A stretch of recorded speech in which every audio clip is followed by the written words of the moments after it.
जय श्री सीताराम मित्रों।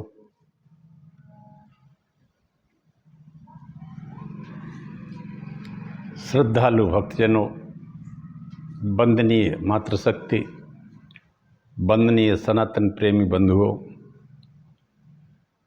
सभी को मैं टीकमगढ़ से डॉक्टर राजेंद्र मिश्रा प्रणाम करता है। कुछ दिन पहले अभी वराह पुराण गर्ग संहिता पूरी हुई है, एक एक करके। आज से मैं आप सब लोगों के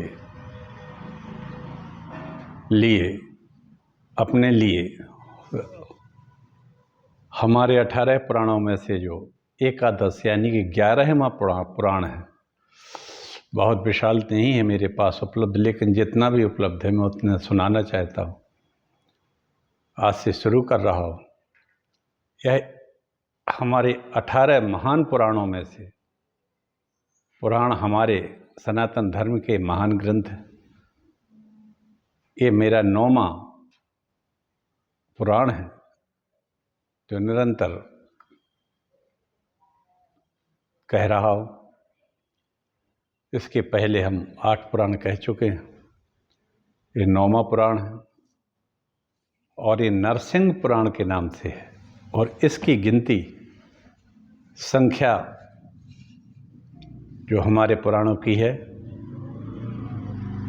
ब्रह्मम जो ब्रह्म पुराण पहला है, पद्म दूसरा है, ब्रह्मम पाद्मम शैवम भागवतम तथा इस तरह से नरसिंह पुराण हमारे एकादश पुराणों में से एक है। एकादश पुराण की संख्या के क्रम में आता है नरसिंह पुराण। 18 पुराणों के क्रम में ये है। पहला है ब्रह्म पुराण, ब्राह्मम पाद्मम वैष्णवम च शैवम भागवतम तथान्यनारदीयम च मार्कंडेयम च सप्तमम। अग्नेय अष्टमम, अग्नि पुराण 8वां है। भविष्य प्रोक्तम भविष्यम नवम स्मृतम, भविष्य पुराण 9वां है। 10वां ब्रह्म वैवर्तम नरसिंहैकादशम तथा। और नरसिंह महापुराण जो है ये हमारे पुराण क्रम की संख्या में एकादश मान्य 11वां पुराण है। वाराहम द्वादशम, वराह पुराण 12वां है। एक स्कंद पुराण 13वां है। वामन पुराण 14वां है। कौर्म पुराण 15वां है। मत्स्य 16, गरुड़ 17 और 18वां पुराण है ब्रह्मांडम च तथा परम। अष्टादश पुराणानाम नाम ध्येयानि यह पठित। मित्रों, आज से मैं नरसिंह पुराण की शुरुआत कर रहा हूँ। आप लोग समय निकाल कर सुनिए। भगवान नरसिंह की बहुत अच्छी इसमें कथा है। भक्त प्रहलाद जैसे महान भक्त की भी कथा है। उन्हीं के लिए भगवान नरसिंह ने अवतार लिया था। तो आइए हम सब एक छोटा सा मंगलाचरण करते हैं। इसके साथ ही मैं एक पुराण की आज शुरुआत करूंगा। नमोस्तु रामाय सा लक्ष्मणाय देव्यै च तस्यै जनकात्मजाय। नमोस्तु रुद्रेन्द्रयमानिलेभ्यो नमोस्तु चंद्राग्निमरुद्गणेभ्यः। अखंडमंडलाकारं व्याप्तं येन चराचरं तत्पदं दर्शितं येन तस्मै श्रीगुरुवे नमः। वक्रतुंड महाकाय सूर्यकोटि समप्रभा निर्विघ्नं कुरु मे देव सर्वकार्येषु सर्वदा। भवानी शंकरौ श्रद्धा विश्वास रूपिणौ याभ्यां विना न पश्यन्ति सिद्धा स्वान्तास्थमीश्वरम्। नारायणं नमस्कृत्य नरं चैव नरोत्तमं देवीं सरस्वतीं व्यासं ततो जयमुदीरयेत्। ओम नमो देव्यै महादेव्यै शिवायै सततं नमः। नमः प्रकृत्यै भद्रायै नीता प्रणतः स्मताम्। तुलसीदास के पदकमल बारंबार मनाए। मन गुण गावहु श्री राम के हनुमत होई सहाय। गाइए गणपति जगवंदन, शंकर सुवन भवानी के नंदन, सिद्धि सदन गजबदन विनायक, कृपा सिंधु सुंदर सब लायक। मोदक प्रिय मुद मंगल गाता, विद्या वारिधि बुद्धि विदाता, मांगत तुलसीदास कर जोरे, बसहि राम सिय मानस मोरे, बसहि राम सिय मानस मोरे।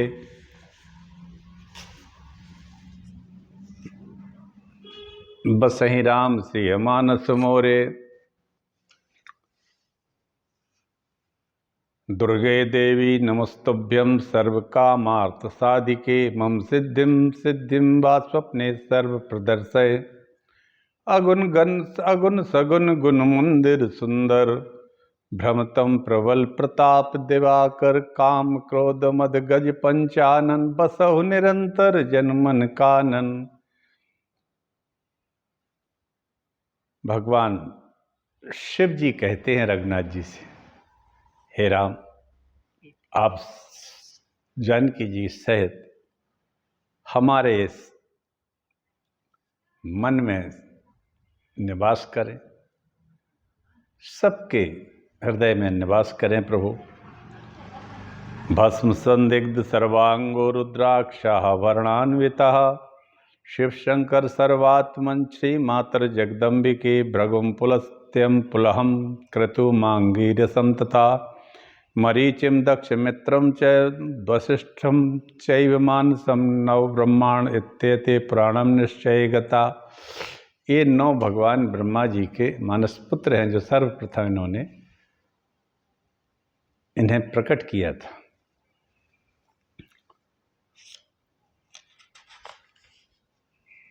आद्यंत मंगलम जात समान भाव मार्यम, तमीसम जरामरत्मात्मदेवम, पंचाननम प्रबल पंच विनोदशीलम, संभावये मनसि शंकरम अंबिकेशम। वे भगवान शंकर जो आदि अंत और मध्य से रहित हैं, वे मंगलमय हैं, आदि में भी अंत में और मध्य में भी मंगलमय है, जिनकी समानता कहीं नहीं की जा सकती है, जो आत्मा के स्वरूप को प्रकाशित करने वाले परमात्मा हैं। उन शिव जी के 5 मुख हैं जो खेल में जगत की रचना, पालन, संहार, अनुग्रह एवं तिरुभाव रूप प्रबल 5 कर्म करते हैं। उन सर्वश्रेष्ठ अजर अमर ईश्वर अंबिकापति भगवान शंकर को मैं मन ही मन चिंतन करता हूँ।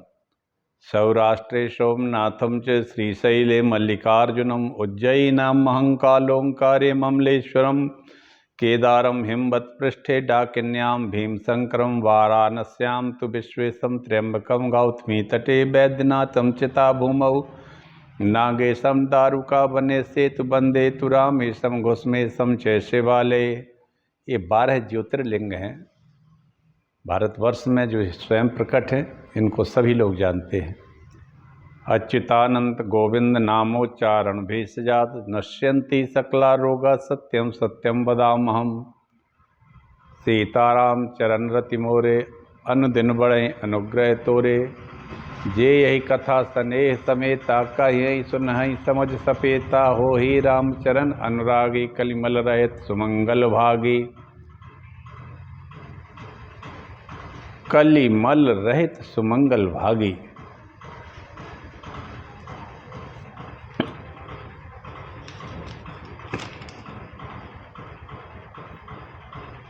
गौरी पद्मा सची मेधा, सावित्री विजया जया, देवसेना सुधा स्वाहा, मातरो लोक मातरा, दृष्टि पुष्टि स्थिता तुष्टिरात्मना, कुल देवता इत्ययिता मातरा, सर्वां वृद्धि कुर्वन्तु मे सदा। ब्रह्मा मुरारी त्रिप्रांतकारी, भानु शशि भूमि स्तुतो बुधश्च, गुरुश्च शुक्राशनि राहु केतवः, सर्वे ग्रहा शान्तिकरा भवन्तु।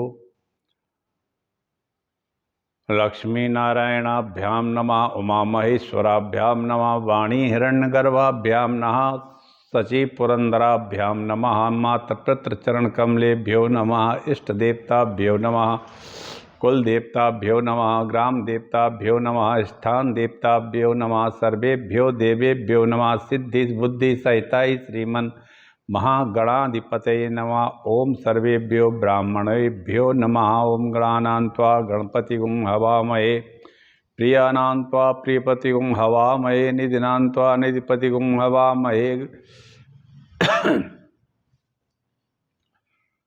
वसोमम आहम जानी गर्भदत्पात जासी गर्भदम मात्जासी गर्भदम माँ। ओम नमो गणेभ्यो गणपतिभ्यश्च वो नमो नमः। ओम गणपतिभ्यश्च नमो नमः। भ्रातेभ्यो भ्रातपतिभ्यश्च वो नमो नमः। विरूपेभ्यो विरूपेभ्यश्च वो नमः। आइए इसी के साथ अब हम नरसिंह पुराण की कथा आज से शुरू करते हैं। मित्रों, आप लोग इसको सुने। बहुत विशाल तो नहीं है लेकिन छोटा भी नहीं। कथा बहुत भगवान की है, रघुनाथ जी की है, उनका नरसिंह स्वरूप की है। भगवान का नरसिंह अवतार एक आवेश अवतार था। भक्त के लिए कैसे प्रभु आ जाते हैं, इसकी कथा है और बहुत मनोरम है। आइए इसकी शुरुआत आज से करते हैं। श्री गणेशाय नमः से इस कथा में आज ऋषियों का समागम, सूत जी के प्रति भारद्वाज जी का प्रश्न, सूत जी के द्वारा कथा आरंभ और सृष्टि क्रम का वर्णन। श्री लक्ष्मी नरसिंहाय नमः। श्री लक्ष्मी नरसिंहाय नमः। श्री वेदव्यासाय नमः। नारायण नमस्कृत नरं चैव नरोत्तमं देवीं सरस्वतीं व्यासं ततो जयमुदीरयेत्। अंतर्यामी भगवान नारायण श्री कृष्ण को उनके सखा नरश्रेष्ठ अर्जुन तथा इनकी लीला प्रकट करने वाली माता सरस्वती देवी को मेरा नमस्कार है, प्रणाम है। इसी के साथ ही मैं इस पुराण का पाठ शुरू कर रहा हूँ।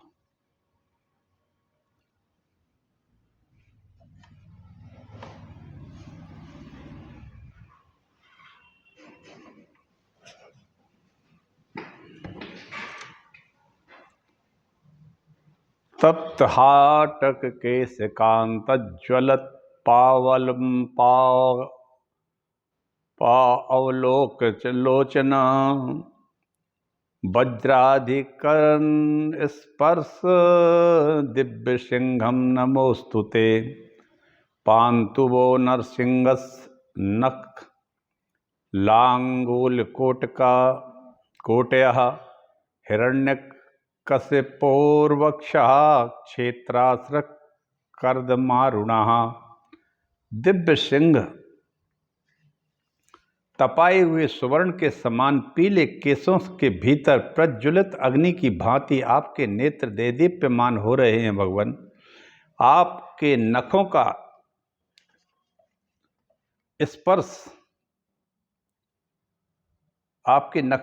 स्पर्श वज्र से अधिक कठोर है। इस प्रकार अमित प्रभावशाली आप परमेश्वर को मेरा नमस्कार है। भगवान नरसिंह के नख रूपी हल के अग्रभाग, जो हिरण्य कश्यपु नामक दैत्य के वक्ष स्थल रूपी खेत की रक्तमयी कीचड़ के रंग लगने से लाल हो गए हैं, हम सबकी, आप सब लोगों की रक्षा करें। ऐसे भगवान श्री हरि सबकी रक्षा करें।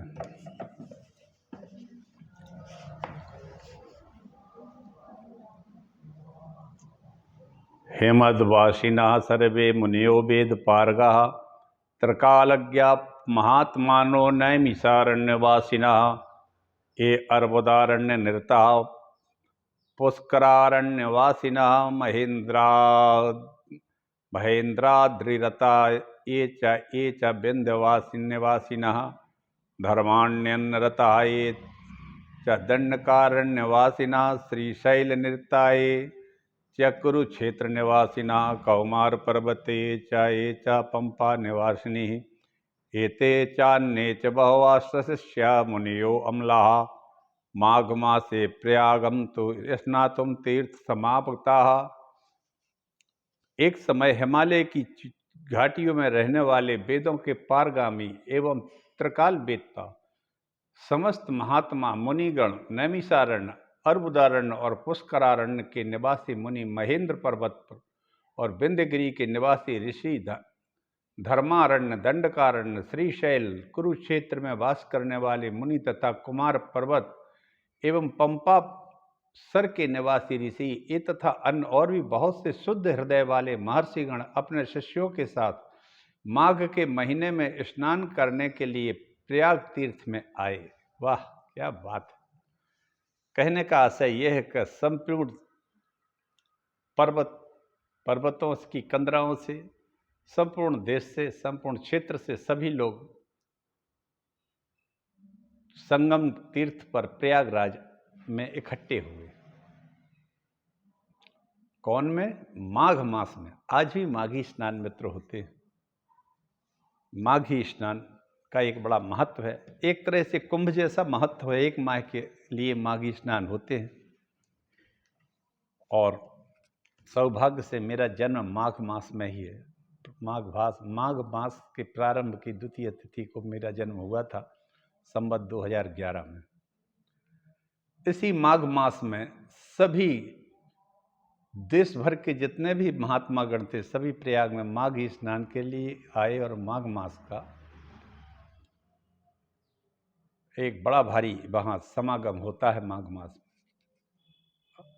वहाँ पर यथोचित रीति से सभी ने स्नान जप आदि करके उन्होंने भगवान बेणी माधव को नमस्कार किया। सभी ने बेणी माधव भगवान का प्रणाम किया, उनका दर्शन किया, पितरों का तर्पण किया, पावन तीर्थ के निवासी भरद्वाज मुनि का दर्शन किया। ये भरद्वाज मुनि प्रयागराज में निवास करते थे। ये भरद्वाज मुनि द्रोणाचार्य के पिता भी थे। आपने महाभारत में एक पात्र द्रोणाचार्य के नाम से है, जो अर्जुन वगैरह इन कौरवों के सबके गुरु थे। ये भरद्वाज मुनि के ही पुत्र थे। उन्होंने भरद्वाज मुनि का सभी ने दर्शन किया। ऋषियों ने भरद्वाज जी का भली भांति पूजन किया और स्वयं भी भरद्वाज के द्वारा पूजित हुए। तत्पश्चात ये सभी तपोधन भरद्वाज मुनि के दिए हुए वृषि आदि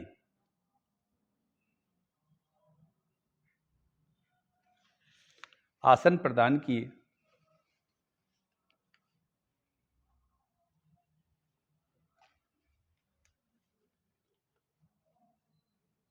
विचित्र आसनों पर सभी लोग बैठे थे। परस्पर भगवान श्री कृष्ण के संबंध रखने वाली कथाएं सभी लोग कह रहे थे,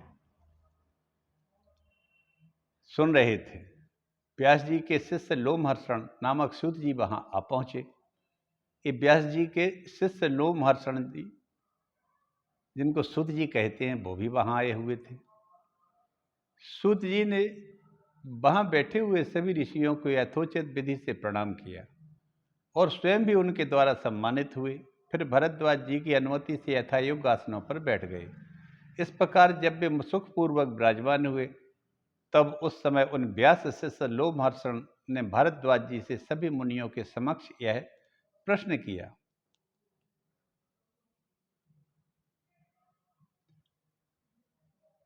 लोमहर्षण जी बैठे, संपूर्ण शिष्य और ऋषि मंडली बैठी, संपूर्ण महात्मागण बैठे। उन सभी ने व्यास जी के साथ लोमहर्षण जी से प्रश्न किया। भारद्वाज जी बोले, सूत जी, पूर्व काल में सौनक के महान यज्ञ में हम सभी लोगों ने आपसे वराह संहिता सुनी थी। क्या कहा भरद्वाज ने कि हमने आपसे इसके पहले सौनक जी के महान यज्ञ में वराह पुराण सुना था। मैंने मित्रों अभी इसके पहले वराह पुराण पूरा कहा है। आप लोग उसको YouTube पर, मेरा एक चैनल है हरि बोल डॉक्टर राजेंद्र मिश्रा, उस पर वराह पुराण पूरा सुन सकते हैं। तो उन्होंने कहा मैंने सुना था, अब हम नरसिंह पुराण संहिता सुनना चाहते हैं। ऋषि लोग भी उसे सुनने के लिए ही यहाँ उपस्थित हुए हैं। अतः महामुनि सूत जी, आज प्रातःकालीन महात्मा मुनियों के समक्ष हम आपसे प्रश्न पूछते हैं। यह चराचर जगत कहाँ से तो उत्पन्न हुआ है, कौन इसकी रक्षा करता है और किस में इसका लय हो जाता है। महाभाग, इस भूमि का प्रमाण किया है। महामते भगवान नरसिंह किस कर्म से संतुष्ट होते हैं, हमें विस्तार से बताइए। सृष्टि का आरंभ, अंत, युगों की गणना, चतुर्युग का स्वरूप, इन चारों युगों में क्या अंतर है, कलयुगी लोगों की क्या अवस्था होती है, देवता लोग भगवान नरसिंह के किस प्रकार आराधना करते हैं, पुण्य क्षेत्र कौन से हैं, पावन कैसे करते हैं, पर्वत कौन से हैं, मनुष्यों के पापों को हर लेने वाले परम पावन उत्तम नदियां कौन सी हैं, देवताओं की सृष्टि कैसे हुई, मनु, मनवंतर, विद्याधर आदि की सृष्टि किस प्रकार होती है, कौन कौन राजा यज्ञ करते हुए और किस किस ने परम सिद्धि प्राप्त की है। वाह महाभाग, ये सारी बातें आप हमें क्रम से बताइए। सूत जी बोले, तपोधनो, मैं जिन गुरुदेव व्यास जी के प्रसाद से पुराणों का ज्ञान प्राप्त कर चुका हूं, वे कहते हैं सूत जी भरद्वाज से कि मैं भगवान व्यास की कृपा से पुराणों का ज्ञान प्राप्त कर चुका हूं, उनकी भक्ति पूर्वक वंदना करके आप लोगों से हम नरसिंह पुराण की कथा कहना आरंभ कर रहे हैं। मैं करता हूं, जो समस्त देवताओं के एकमात्र कारण, वेदों 6 अंगों द्वारा जानने योग्य परम पुरुष विष्णु के ही स्वरूप हैं। वाह क्या बात!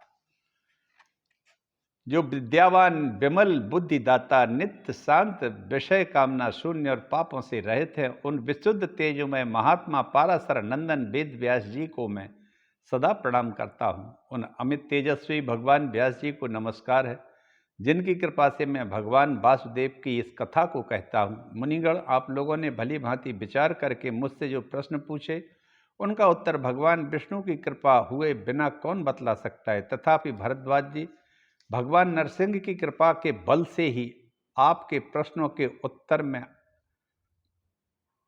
अत्यंत पवित्र नरसिंह पुराण की कथा प्रारंभ करता हूँ। आप ध्यान से सुने, अपने शिष्यों के साथ जो जो मुनि यहाँ उपस्थित हैं, वे सब लोग भी सावधान होकर सुने। मैं सभी को यथावत रूप से नरसिंह पुराण की कथा सुनाता हूँ। नारायणादिदं सर्वं समुत्पन्नं चराचरं, तेनैव पाल्यते सर्वनारसिंहादि भूमूर्तिभिः। तथैव लीयन्ते चान्ते हरौ ज्योतिः स्वरूपिणी, तथैव देवा सृजति तथा वक्ष्यामि तत्क्षणः। पुराणानां च सर्वेषामयं साधारणः स्मृतः, अश्लोकेन अस्तं मुने श्रुत्वा निःशेषत्वं ततः शृणु। सर्गस्य प्रतिसर्गस्य वंशो मंतरा मनवंतराणि च, वंशानुचरितं चैव पुराणं पंचलक्षणम्। आदिसर्गोनु अनुसर्गस्य वंशो मनवंतराणि च, वंशानुचरितं चैव वक्ष्याम्यन्युसमासतः। यह समस्त चराचर जगत भगवान नारायण से उत्पन्न हुआ। नरसिंह आदि रूपों में भगवान सबका पालन करते हैं। इसी प्रकार अंत में यह जगत उन्हीं ज्योति स्वरूप भगवान विष्णु में लीन हो जाता है। भगवान जिस प्रकार सृष्टि करते हैं उसे मैं बतलाता हूँ, आप सुने। सृष्टि की कथा पुराणों में ही विस्तार से वर्णित है, अतः पुराणों का लक्षण बताने के लिए एक श्लोक साधारणतः सभी पुराणों में कहा जाता है। मुने, इस श्लोक को पहले सुनकर फिर सारी बातें सुनाऊंगा। यह श्लोक इस प्रकार है कि सर्ग प्रतिसर्ग वंश मनवंतर वंशानुचरित, इन 5 लक्षणों के कारण इसको हम पुराण कहते हैं। 5 चीजें होती हैं, सर्ग, प्रतिसर्ग, वंश, मनवंतर तथा वंशानुचरित। इन 5 लक्षणों से युक्त को पुराण कहता है, कहा जाता है। आदि सर्ग, अनुसर्ग, वंश, मनवंतर और वंशानुचरित, इन सब का मैं क्रमशः संक्षिप्त वर्णन करता हूं। आदि सर्गो महास्तावत् कथस्यामि वैदुजा, यस्मादारभ्य देवानां राज्ञां चरितमेव च, ज्ञायते सरहस्यं च परमात्मना सनातना, प्राक् सृष्टेः प्रलयादूर्ध्वं नासीत् किंचित् द्विजोत्तमम्। ब्रह्म संज्ञं भूदेकं ज्योतिष्मत्सर्वकारणं, नित्यं निरञ्जनं शान्तं निर्गुणं नित्यं निर्मलम्, आनन्दसागरं स्वच्छं यं काञ्चित् मुमुक्षवः, सर्वज्ञं ज्ञान स्वरूपत्वादमनन्तमजमव्ययम् सर्गकाले तु संप्राप्ते, ज्ञाता आसौ ज्ञात्रनायका, अंतर्नीलं विकारं च तत्सृष्टुमुपचक्रमे। आदि सर्ग महान है, अतः पहले मैं उसी का वर्णन करता हूँ। वहाँ से सृष्टि का प्रारंभ होने पर देवताओं राजाओं के चरित्र, सनातन परमात्मा के तत्व का भी रहस्य सहित ज्ञान हो जाता है। द्विजोत्तम सृष्टि के पहले महाप्रलय होने के बाद परब्रह्म के सिवा कुछ भी शेष नहीं था। उस समय एकमात्र ब्रह्म नामक तत्व ही विद्यमान था, जो परम प्रकाशमय और सबका कारण है। वह नित्य है, निरंजन, शांत, निर्गुण, सदा ही दोष रहित है। मुमुक्ष पुरुष विशुद्ध आनंद महासागर परमेश्वर की अभिलाषा करते हैं। यह ज्ञान स्वरूप होने के कारण सर्वज्ञ, अनंत, अजन्मा और अव्यक्त अभिकारी है। सृष्टि रचना समय आने पर उसी ज्ञानीश्वर परब्रह्म ने जगत को अपने में लीन जानकर पुनः उसकी सृष्टि आरंभ की। तस्मात् प्रधान मुद्भतम ततश्चापि महानुभूत सात्विको राजश्चैव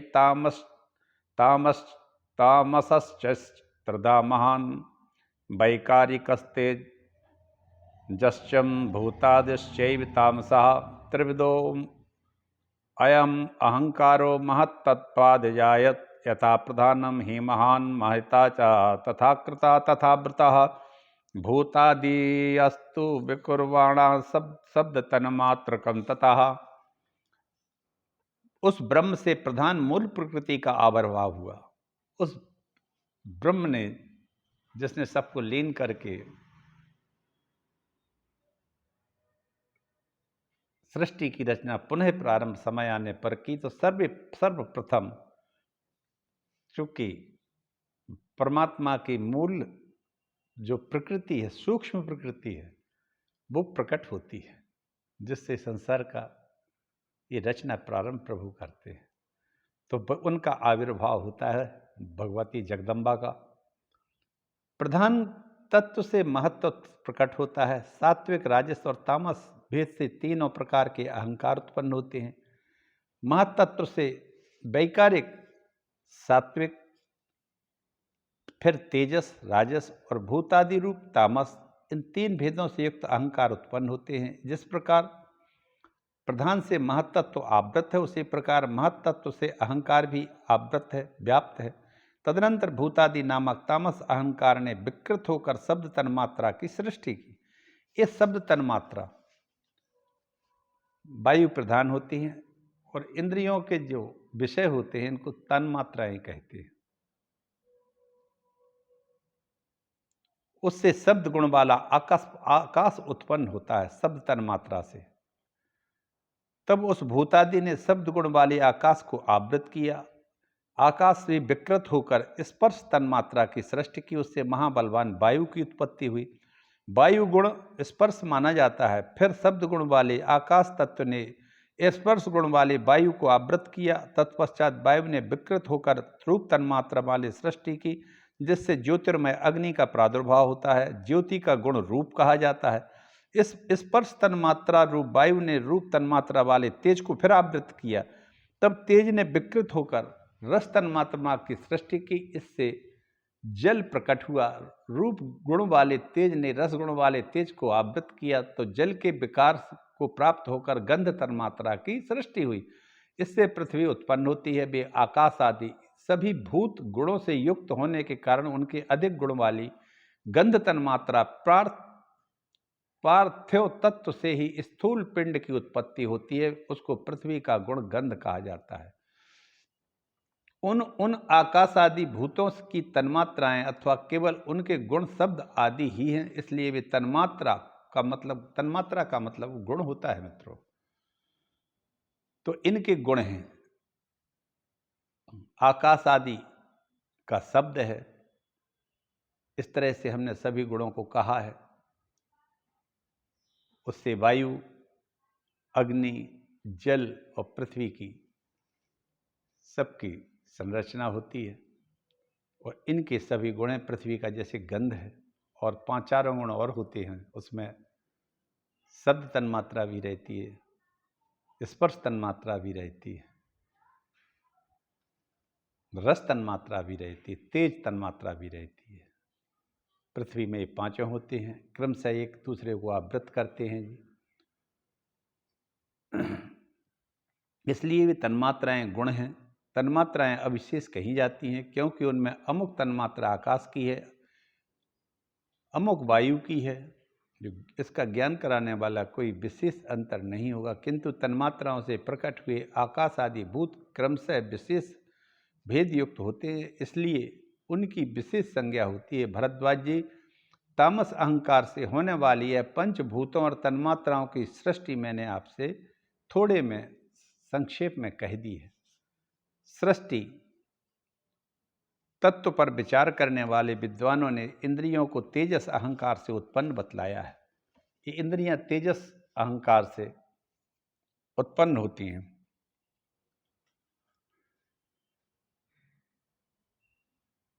उनके अभिमानी 10 देवता 11 में मन को वैकारिक अहंकार ने उत्पन्न किया। कुल को पवित्र करने वाले भरद्वाज जी, इन 5 ज्ञानेंद्रियां और 5 कर्मेंद्रियां हैं। अब मैं उन संपूर्ण इंद्रियों और उनके कर्मों का वर्णन करता हूँ। कान, नेत्र, जिह्वा, नाक और 5वां लिंगे 5 ज्ञानेंद्रियां कही जाती हैं, जो शब्द आदि विषयों का ज्ञान कराने के लिए हैं, तथा गुदा, लिंग, हाथ पांव, वाक इंद्रिय, कर्मेंद्रियां ये 5 कर्मेंद्रियां कहलाती हैं।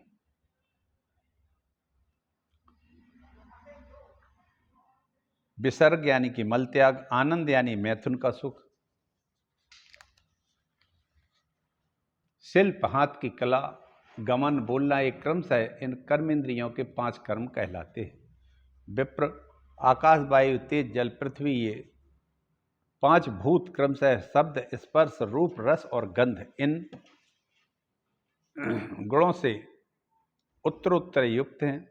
आकाश में एकमात्र शब्द, वायु में शब्द और स्पर्श, तेज में शब्द स्पर्श और रूप, जल में 4, पृथ्वी में 5 गुण। ये पंचभूत अलग अलग भिन्न भिन्न प्रकार की शक्तियों से युक्त हैं, अतः परस्पर पूर्णतया मिले बिना ये सृष्टि रचना नहीं कर सकते हैं।